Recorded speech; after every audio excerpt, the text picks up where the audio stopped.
She didn't go looking for anyone that morning. The plan was simple: milk, bread, back home, lock the door. But fate had other plans. Behind a grocery store, in a pile of discarded boxes and ice, she saw them, 2 puppies, barely breathing, curled together like they knew no one else would come. And in that moment, everything she thought she'd left behind came flooding back. Mara hadn't spoken to anyone in 2 days. That wasn't unusual lately. Since her husband died, silence had become her closest companion. The cabin upstate was quiet by design. Surrounded by bare woods and snow-covered roads, it gave her just enough distance from the life she used to know. She woke to the hum of the heater and the whistle of wind pushing through the cedar branches outside. The kind of cold that didn't care how thick your socks were. She pulled on her parka, wrapped a scarf around her face, and drove into town. There were only 2 items on her list: milk and bread. Nothing else. The grocery store sat on the edge of the town square, one of those places that still handwrote prices on paper tags. The lot was half empty, most people opting to stay in and wait for warmer weather. Mara parked far from the entrance, as usual. She didn't like being boxed in. It made her feel caged. She kept her head down, nodded politely to the man exiting the store, and stepped inside. It was warm and smelled faintly of oranges and floor cleaner. The quiet hum of overhead lights reminded her of waiting rooms and hospital lobbies. She moved quickly. Milk. Bread. Done. She didn't linger. As she stepped back outside, the wind hit her like a wall. It had picked up in the short time she was inside, and snowflakes stung her cheeks. She tucked the bag under one arm and turned toward her car. Then she heard it. Not a bark. Not a whine. More like a gasp. A high-pitched, desperate sound, faint, almost lost in the wind. She froze. There it was again. She followed it, one slow step at a time, past the row of dumpsters lining the back wall of the store. A gust of wind shoved the smell of rotting produce and wet cardboard into her nose. Then she saw them. 2 tiny shapes, curled together in a shallow crater carved into a pile of trash-stained snow. One was shivering violently. The other was frighteningly still. Mara dropped the grocery bag. Her boots crunched over salt and ice as she crossed the distance in seconds. They were puppies, small, no older than 6 or 7 weeks. One black and tan, the other a soft, dull brown. Both covered in dirt, ice crystals clinging to their fur. No tags. No blankets. Just each other. Her breath caught. She crouched. The shivering one raised its head feebly. The other didn't move. No, no, no. Her voice cracked.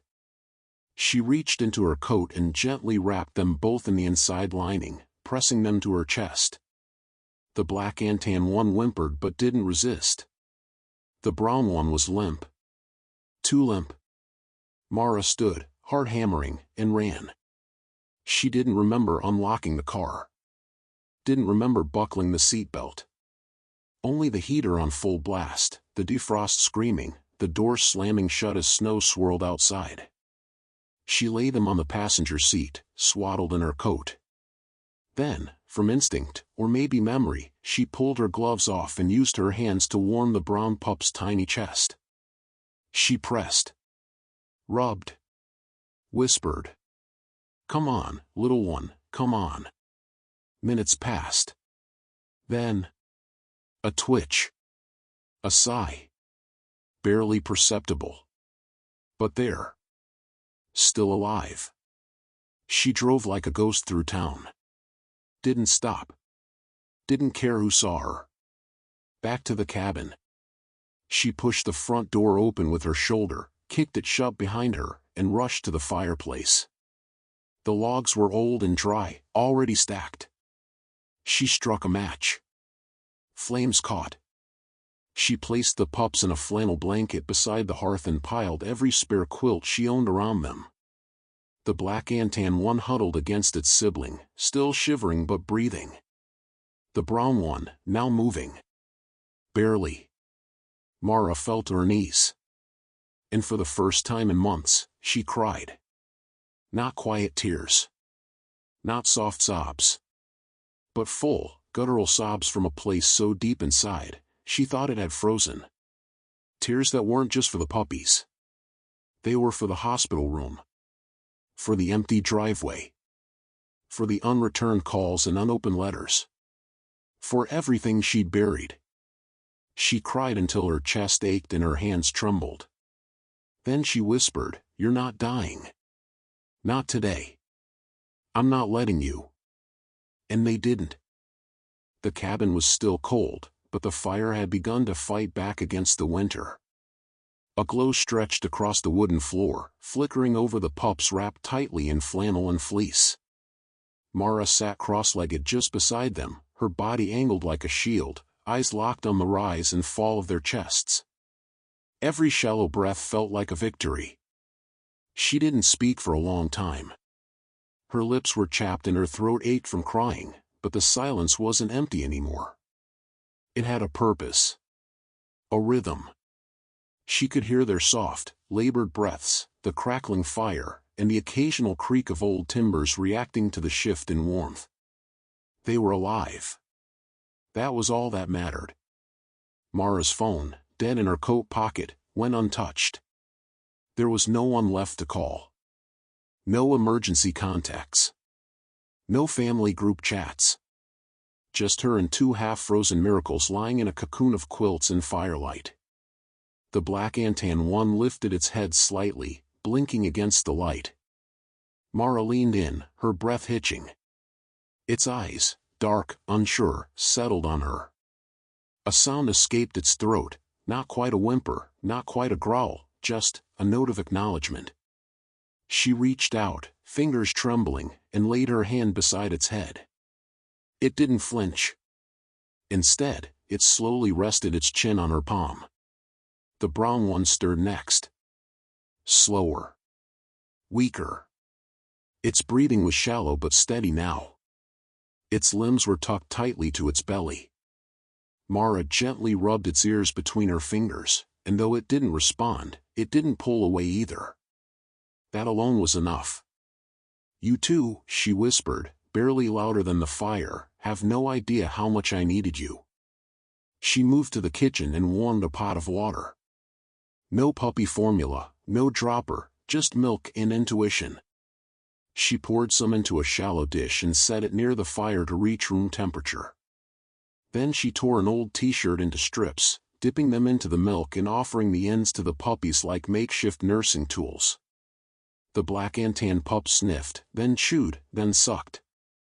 Mara let out a soft laugh, breathless and stunned. It wasn't ideal, it wasn't professional, but it was working. The brown one was harder.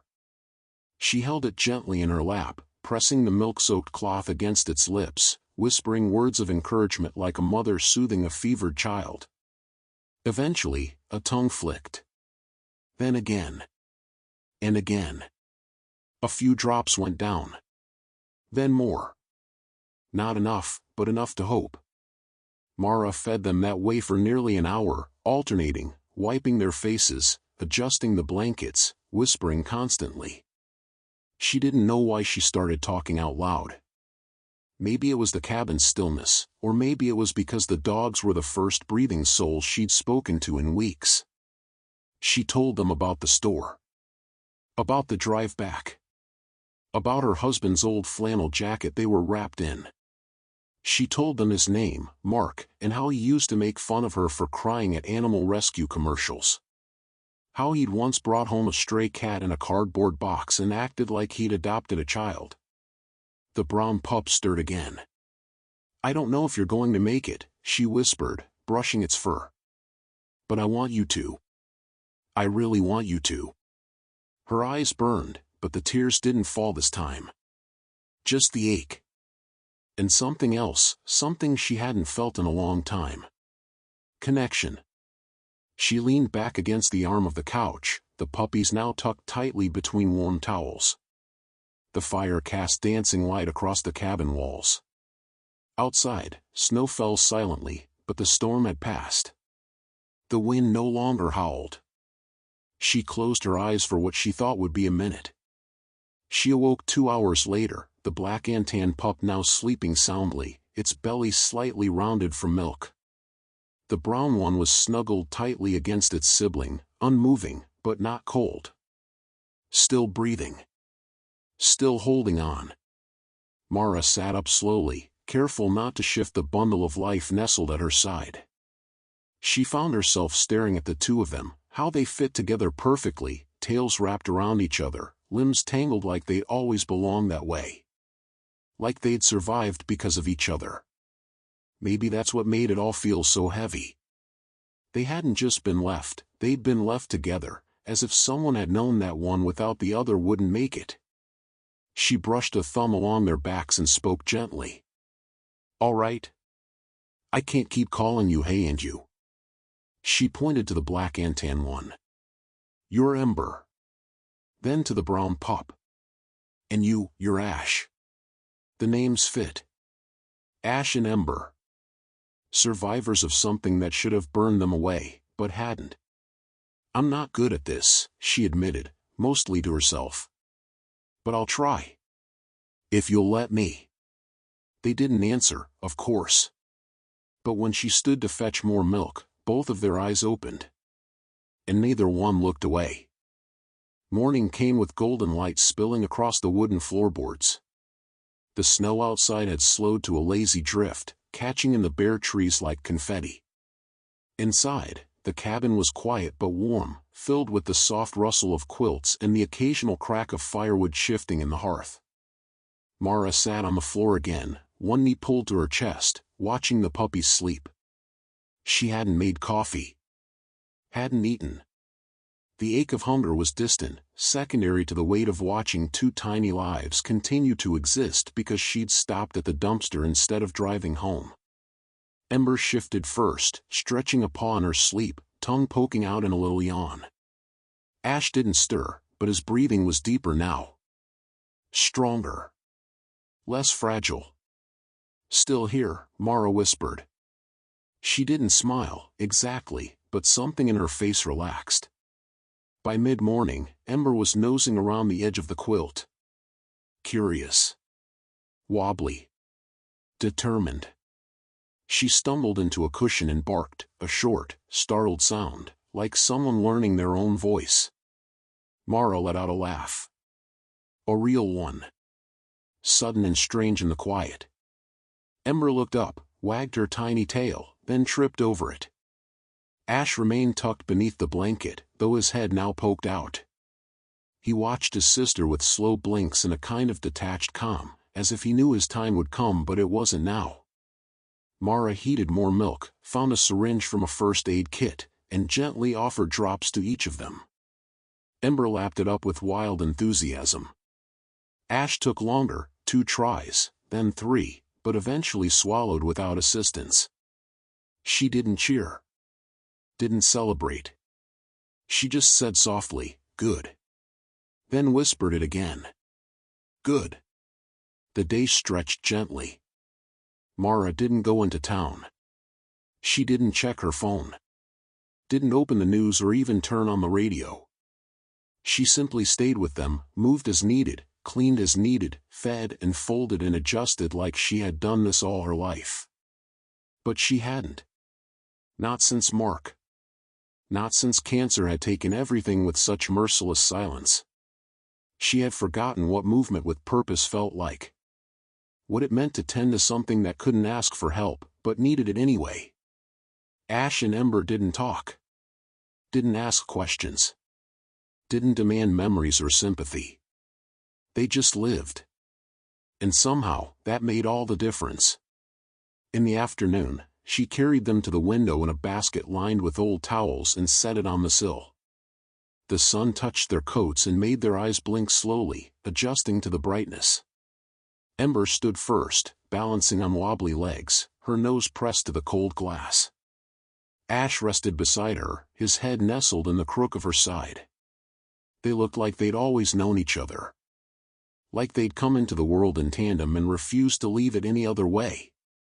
Mara sat nearby, one hand resting on the window frame, the other curled in her lap. She stared past them, out into the trees, into a world she had kept at bay for so long. It looked different now.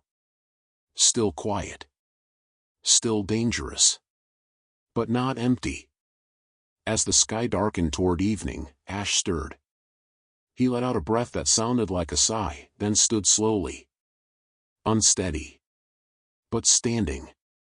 Mara watched in silence as he turned in a slow circle and lay back down, this time not buried under ember, but beside her. It was a small thing. But it meant something. Progress. That night, Mara ate. Just soup, but hot and steady. She carried the pups to the couch, tucked them into the crook of a worn blanket, and let them sleep as she read an old paperback she hadn't touched since before the funeral.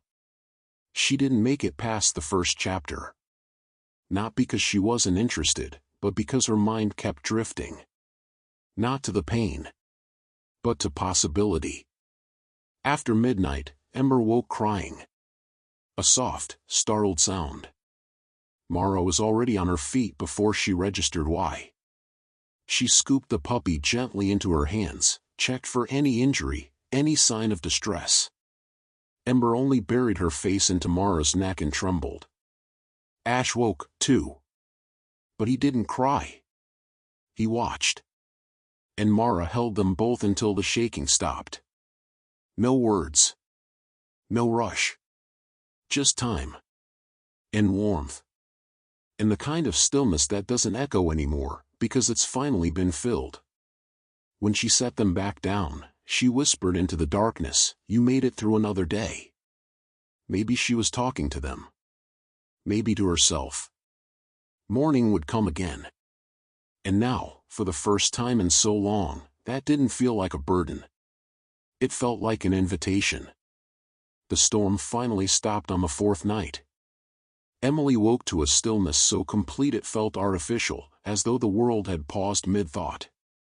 She sat up in bed and listened. No wind. No rattling window panes. No clumps of snow falling from the roof. Just quiet. The kind that comes after. The kind that says, "Now what?" Patch had crawled halfway up the bed during the night and now lay sprawled across her legs, paws twitching in a dream.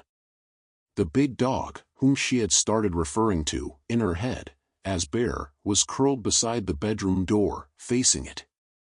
Always guarding. Emily reached down and stroked Patch's soft head. The dog stirred, yawned, and opened one eye. "Good morning," she whispered. Then turned her gaze toward Bear. "Still no name, huh?" He blinked. Then stood, shook off the night, and trotted downstairs without a sound. The sky outside was pale blue, so bright it hurt to look at. The snow sparkled in the sunlight, crusted over with a frozen sheen that reflected everything. Her cottage looked like something from a postcard, charming, pristine, unreal. But the snow was also a wall. It had sealed her in. And for now, she didn't mind. She brewed coffee and cracked the kitchen window to let in some fresh air. The dogs sniffed eagerly, noses twitching, but made no move to bolt. They knew now, this was home. Or at least, this was safe. Emily watched them carefully as she ate breakfast. Patch limped a little less now. The wrapped paw was healing. She'd replaced the gauze last night, and he hadn't flinched when she touched it. Bear still hadn't made a sound. No bark, no whimper, no growl. Just the occasional tail thump or ear twitch. It made her curious. And it made her cautious. What had Bear seen? What had made him this way? She took her coffee outside and sat on the top step of the porch. Patch followed and sat at her feet. Bear stood nearby, watching the trees. The silence was different now. Not threatening. Just aware. Like the storm had peeled something back, and the forest was trying to figure out what remained underneath. She found herself speaking out loud, more to herself than the dogs. "I named my first pet after a weather pattern," she said. Patch looked up. It was a turtle named Thunder. "I was 5. I thought he made the whole sky shake." She smiled faintly. Then sighed. "What do I call you?" She looked at the big dog. "You're not just Bear. That's a placeholder." He didn't respond. Just stared at the treeline. Then, without warning, he took a step toward it. Paused. And looked back. Emily stood. "What is it?" He looked at her. Then at the trees. Then back again. An invitation. Not a demand. She slipped on her boots, grabbed her jacket, and followed. Patch limped along behind. Together, they moved into the woods. The snow was deep, but the surface was crusted with a layer of ice strong enough to support their weight, mostly.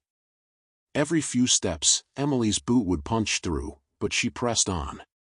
Bear led with confidence. Not straight lines, but not random either. He was following something. Not a scent. A memory.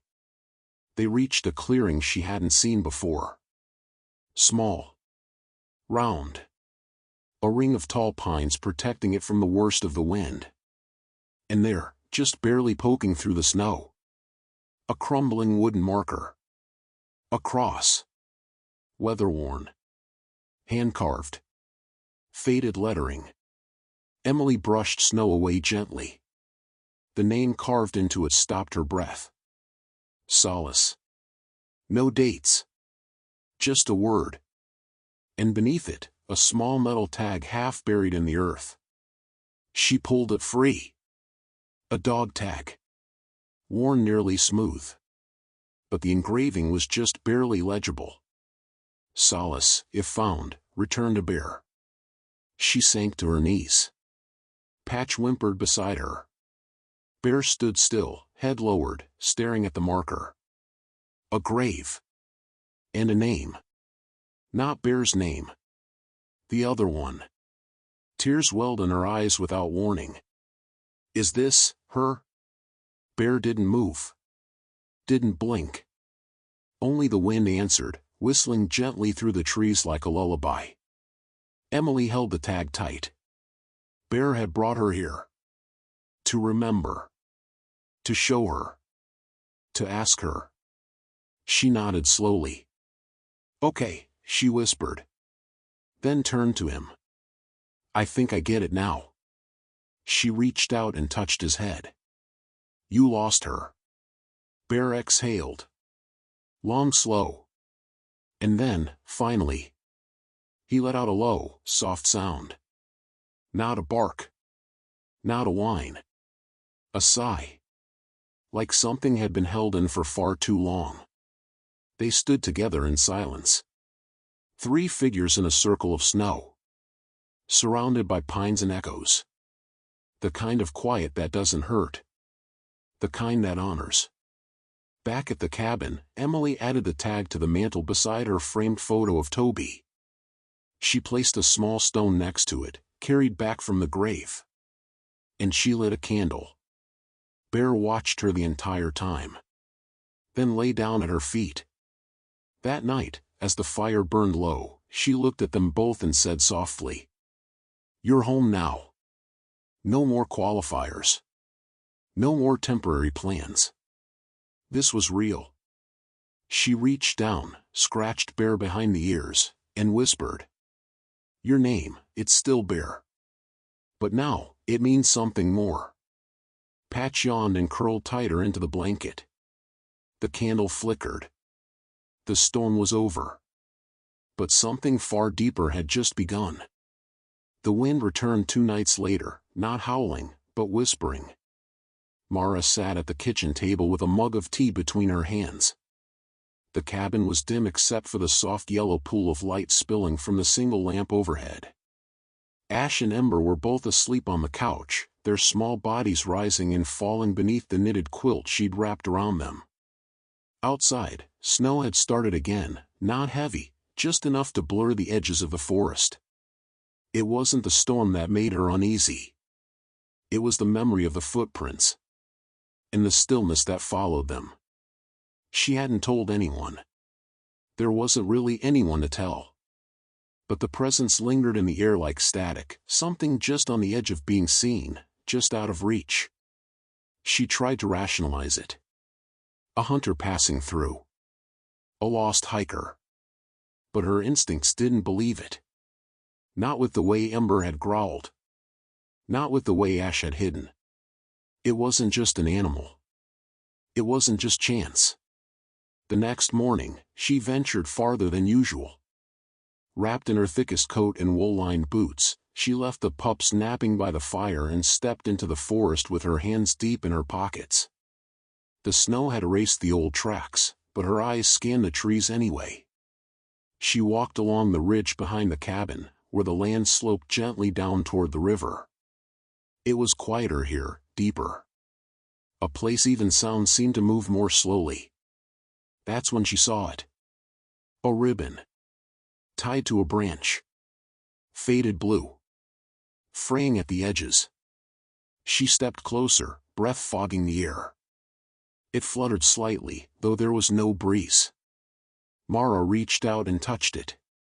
It wasn't recent. But it wasn't ancient, either. Someone had been here. Someone who marked this spot for a reason. Beneath the branch, the snow was disturbed. Not footprints, but a depression, like someone had sat there. Maybe even waited.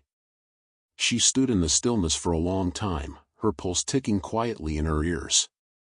The forest watched. And whispered. She didn't hear words. But she understood something unspoken.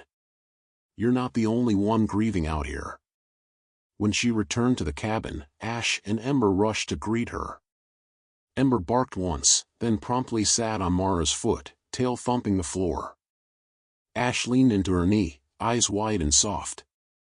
You two are the only ones who make sense lately, she murmured. That evening, she sat with them on the couch and opened her brother's old trail journal. He'd used it when visiting her and Mark years ago, mapping routes around the woods and sketching the trees near the lake. She flipped through it absent-mindedly, until one page made her pause. A sketch. Of the same ridge. The same trees. And in the corner, barely visible in pencil, a ribbon. Blue. Tied to a branch. Next to it, a word written in small, uneven letters. Memory. She blinked, tracing the sketch with her fingertip. He'd seen it too. Who left it? Why there? The journal offered no answer, just drawings and notes, some written like riddles, some like prayers. She closed the book and looked at Ash and Ember. You brought me more than company, didn't you? She said quietly. Ash cocked his head. Ember licked her hand. That night, the wind came again. And with it, a distant sound. A bell. Not loud. Not clear. But distinct. Mara sat upright in bed, listening hard. The fire was nearly out. The dogs were awake, their ears twitching. The bell rang again, faint and echoing. It didn't come from town. Didn't come from the road. It came from the woods. She got out of bed, stepped into her boots, and moved to the porch. Snow fell in slow spirals, soft and soundless. She strained to hear. Nothing. Then, the bell again. Closer. Not threatening. Just present. Like an old memory knocking softly on the door. She stepped outside, only one pace, and looked toward the trees. Nothing moved. But the bell rang once more. Then silence. Complete. In the morning, there were paw prints leading to the porch. Too large for Ember or Ash. Not Coyote. Too regular. She knelt and studied them. Then looked at the edge of the clearing. There, tied to another branch she swore was bare the day before. Another ribbon. Blue. She stood for a long time, snow gathering on her shoulders, her breath misting the air. Whoever was out there wasn't trying to scare her. They weren't breaking in. They were leaving breadcrumbs. Mara didn't know if they were meant for her. But she knew she'd follow. Eventually. When the time was right. That night, she sat with Ember curled under her arm, Ash sprawled across her lap. The fire danced low, casting soft shadows across the cabin walls. She picked up the sketchbook again. And this time, she didn't look for meaning. She just let the pages speak. She whispered to the dogs, "We're not alone here." And for once, that didn't sound like a warning. It sounded like a truth. One she wasn't afraid of anymore. The following days were calm, eerily so. No new ribbons. No strange noises. No footprints in the snow. But the feeling remained. Not dread, not fear, just the distinct sense that someone had been there. Someone watching. Not with menace, but with purpose. Mara began to expect the quiet. She no longer jumped at every rustle or gust. Instead, she listened. The forest had a language all its own. Whined through pine needles. Branches creaking under frost. Birds returning, one by one, like timid guests arriving at a funeral no one wanted to leave early. Ember and Ash were thriving. They ate solid food now, gently mashed chicken and softened rice. Mara fed them from a ceramic bowl she'd found in the cupboard, one of the last dishes Mark had used. She thought it might hurt to see it in use again. Instead, it comforted her. Something lost, now holding something saved. That afternoon, Mara decided to venture beyond the ridge. She bundled the pups into a sling-style carrier, Ember in front, Ash tucked in back, both wrapped in fleece and snoring softly. The trail ahead was still packed with snow, but her boots held firm. She followed the tree line, eyes scanning for signs, another ribbon, a mark on bark, any indication that someone had come this way. She found nothing. At first. Then, as she crested a small hill behind a fallen spruce, she saw it. A lantern. Old. Rusted. Hung from a low-hanging branch, its wick long dead. It swayed slightly in the breeze, casting no light, yet unmistakably placed. She stood still. Ash stirred behind her. Ember let out a soft growl, not aggressive, but alert. Mara stepped forward, reaching out. There was no fuel smell. No soot. But on the base, scratched in faded ink. For warmth, if lost. She exhaled slowly, looking around. Still no footprints. Still no tracks. Whoever had been here had left more than objects. They had left intention. Back at the cabin, she set the lantern on the porch, just beside the door. A silent gesture, like setting out a cup for someone who might stop by but never knock. The wind picked up that night.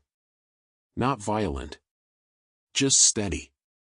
Ember and Ash huddled beneath the blanket, their bodies pressed to Mara's as she dozed in the armchair.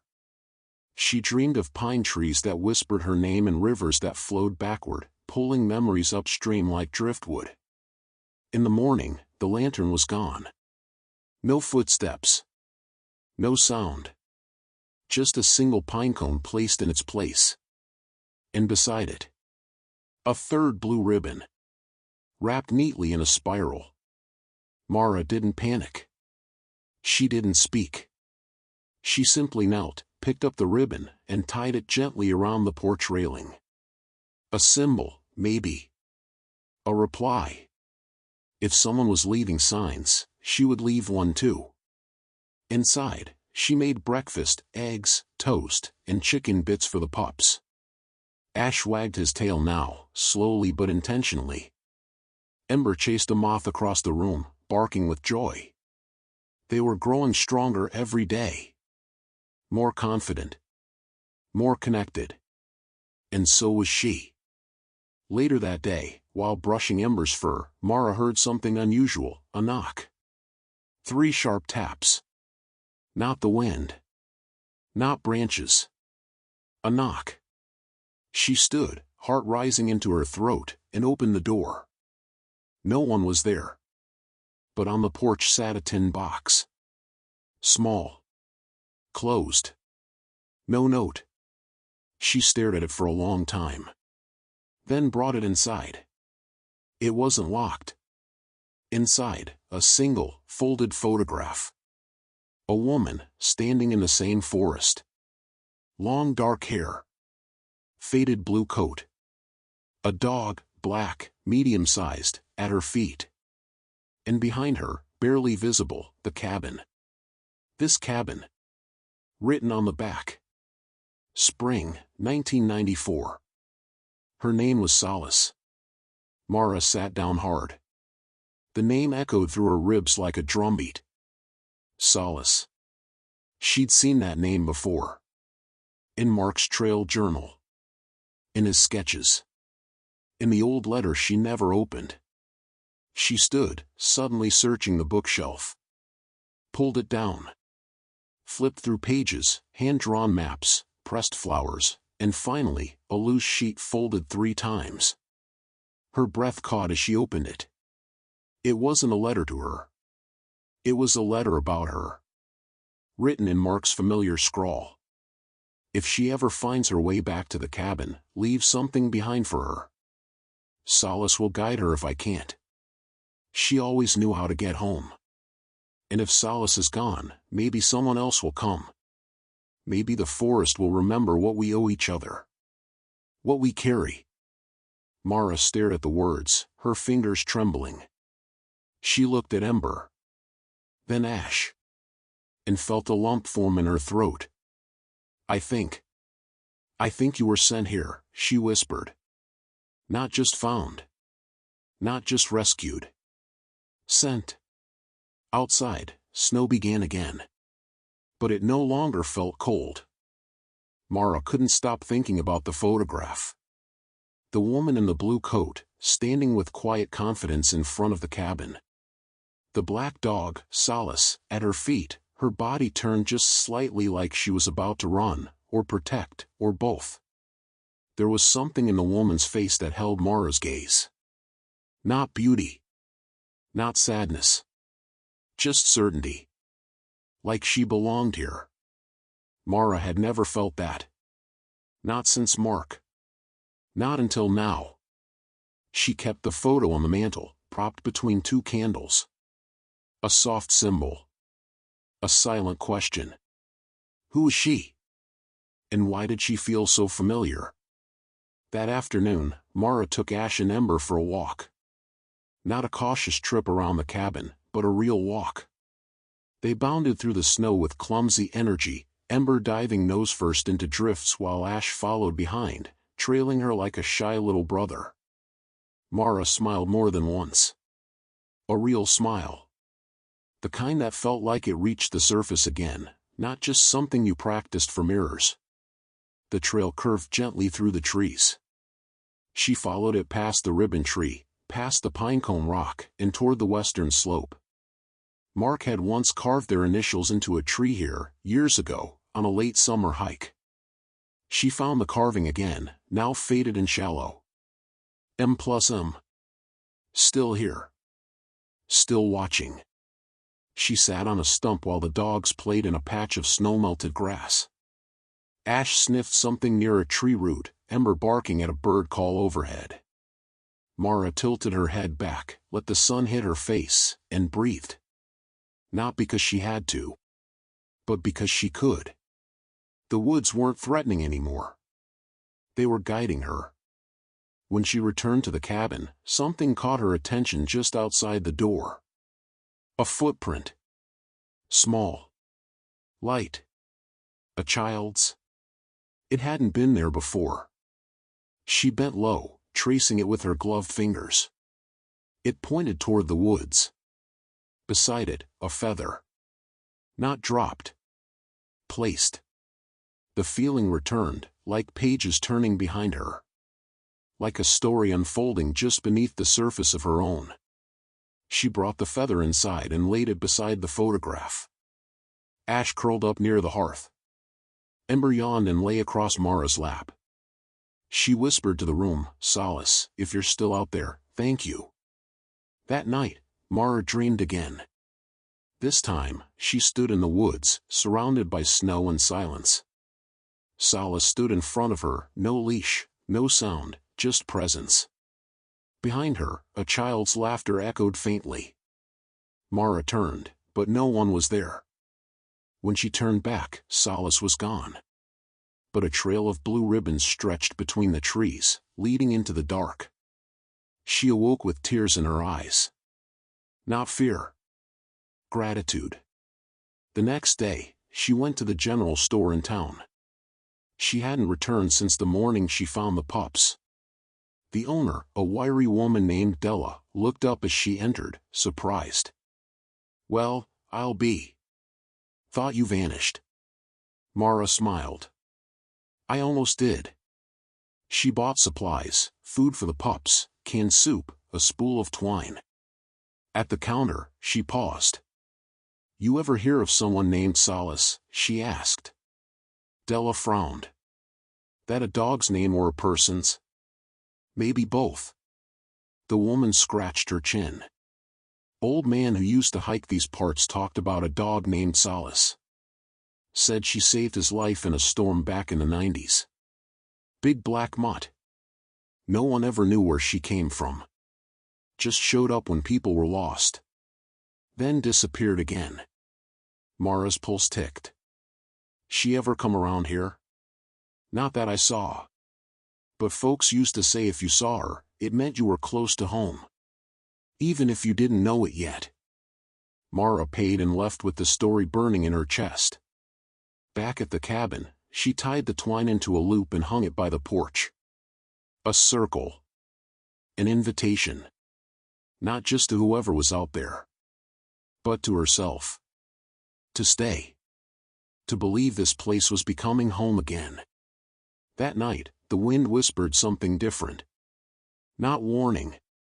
Not grief. But memory. Like Solace's name carried forward on the breeze, tucked inside the sounds of cracking limbs and shifting snow. Ash barked once and returned to sleep. Ember lifted her head, alert. Mara whispered, "We're okay." And they were. For the first time in years, they really were. The letter sat on the kitchen table for 2 full days. Unopened. Untouched. Emily passed by it every morning, every night, feeding the dogs, brewing coffee, sweeping melted snow from the floorboards, but she couldn't bring herself to break the seal. It wasn't fear. Not exactly. It was something softer. More fragile. Like the envelope was a doorway and once she stepped through it, there'd be no coming back. Whatever words waited inside weren't just written by her brother, they were left by him. And once she read them, they'd be the last new thing she ever got from him. On the second evening, she found herself staring out the window with the letter cradled in her hands. The sky was turning amber, streaked with soft gray clouds that drifted lazily over the melting forest. Bear lay near the hearth. Patch was curled up on the arm of the couch, snoring lightly. Emily's hands trembled just slightly. She closed her eyes and whispered, "Okay." She broke the seal slowly. The paper inside had yellowed slightly around the edges. Her brother's handwriting filled the page in thick, careful lines, the kind he used when he wanted to make sure she understood every word. She held it under the lamp. "And read.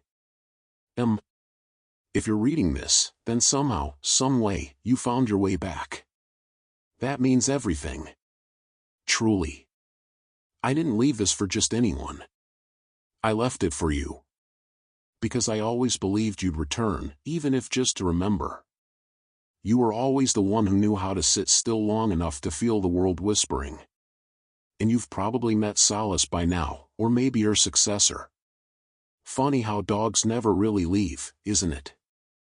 They become part of the places we love." Emily swallowed, her vision blurring. She wiped her face, continued. I don't know where you've been or what silence you've had to walk through. But I know you. And I know that when the time came, you'd open this letter when your heart was ready, not when the calendar told you to.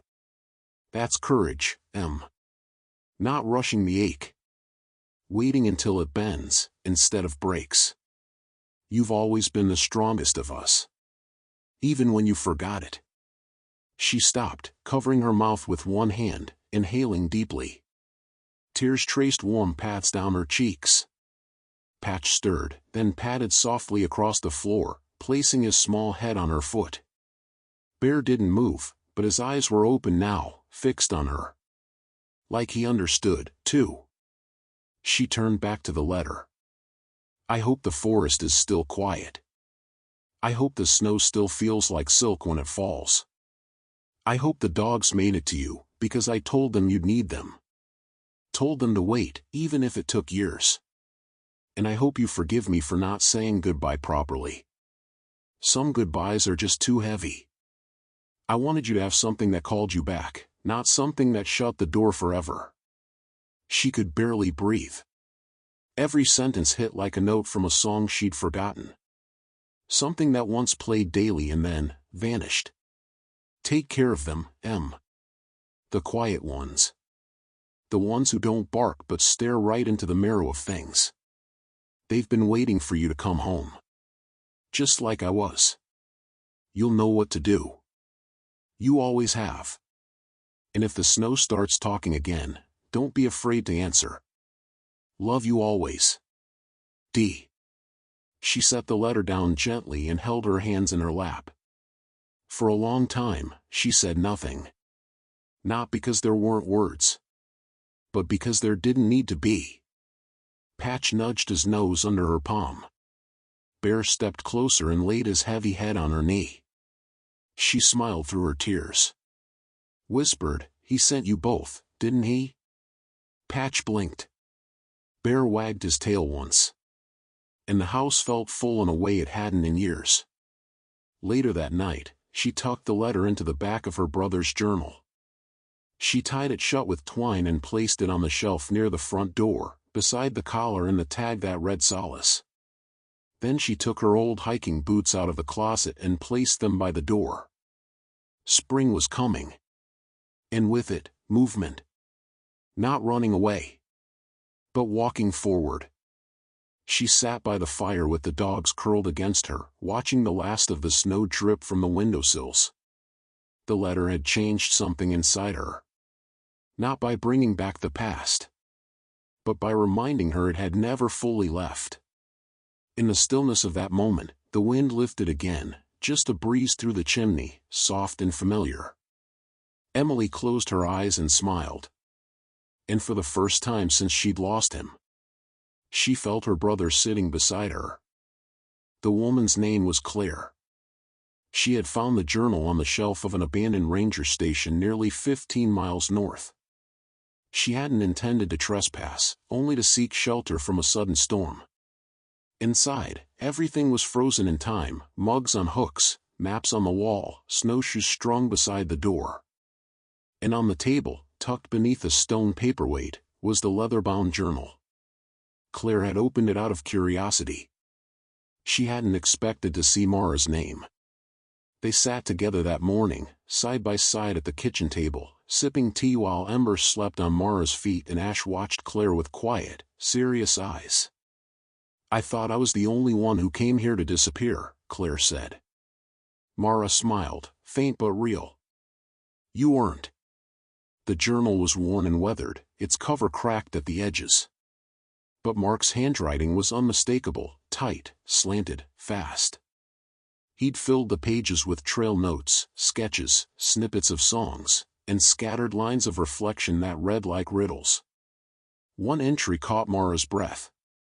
She'll come back, someday. If she does, leave her a path. Claire pointed to the page. That's why I started looking. I didn't know who she was. I thought it might be someone local. Or maybe someone lost. You found her, Mara whispered, her voice barely audible. Claire didn't answer. She didn't need to.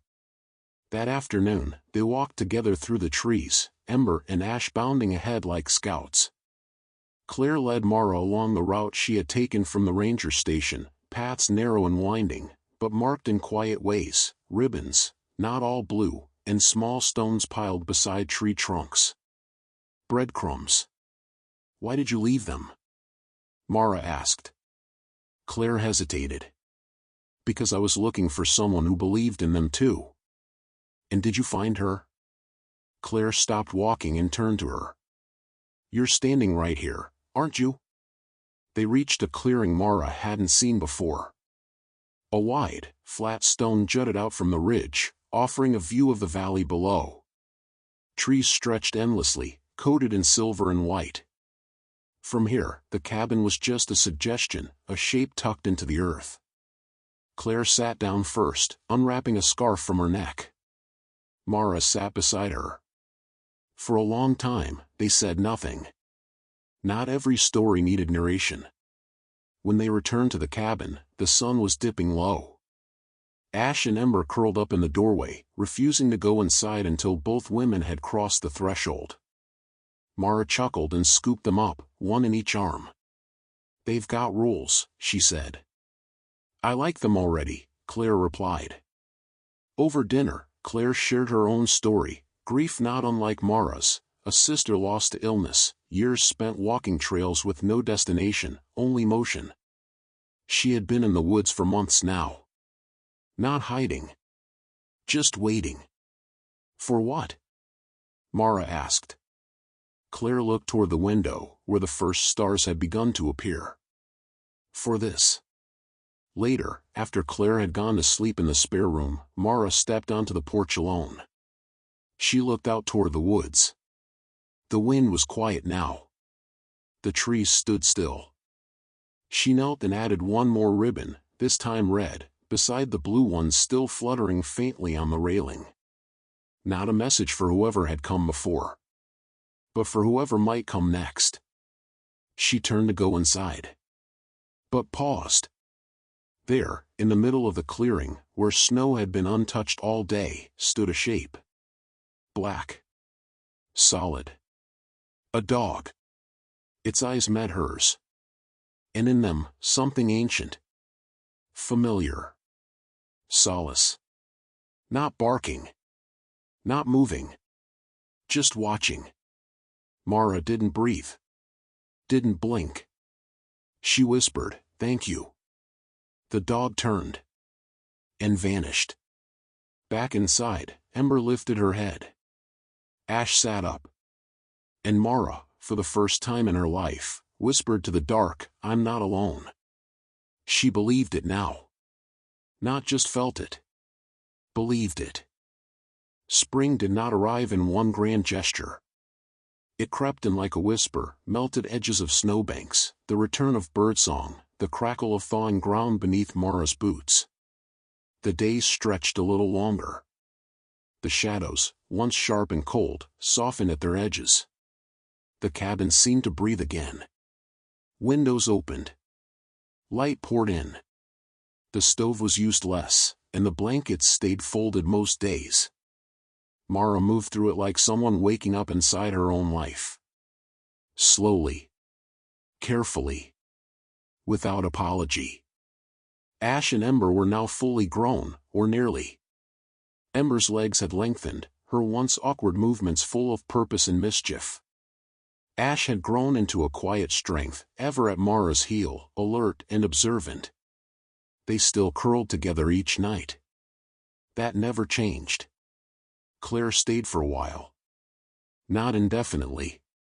Just long enough to finish something she'd started years ago, a journal of her own. She filled pages with sketches, maps, and notes in looping handwriting. She read parts aloud to Mara in the evenings. Sometimes, Mara wrote too. Not in full sentences. Not at first. Just moments. Blue ribbon on the third pine. Ember chased a fox shadow again. Ash barked at thunder, then climbed in my lap. The story wasn't told in grand gestures. It was written in crumbs. Like all good trails are. One morning, Mara hiked alone to the ridge above the cabin. The place Mark had once sketched from memory. She brought the photograph. The one of Solace and the woman in the blue coat. She placed it inside a stone circle she built with her own hands. Inside, she added the pine cone, the carved heartstone, and a piece of ribbon tied gently around a feather. Not a shrine. Not a grave. Just a place. To remember. To thank. To begin. She sat there a long time. The trees didn't speak. But they didn't have to. The wind carried enough truth. When she returned to the cabin, Ash met her at the door. Ember waited with a stick in her mouth, tail wagging. Mara laughed.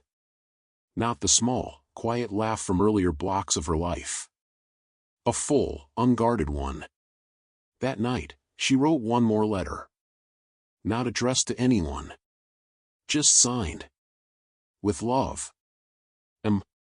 She tucked it into the box beside the others. Then closed the lid. And didn't cry. The next morning, Claire packed her things. "Where will you go?" Mara asked. "Don't know yet," Claire smiled. "But I'll leave signs." They hugged. Not a goodbye, exactly. Just a recognition that not every story ends with staying. Some end with continuing. Mara stood on the porch as Claire walked into the trees. Ash and Ember sat on either side of her. When Claire disappeared from view, Mara whispered, "Thank you." Not to her. But to the world. To whatever force had returned her to herself. That evening, Mara did something she hadn't done since before Mark died. She lit the lantern outside.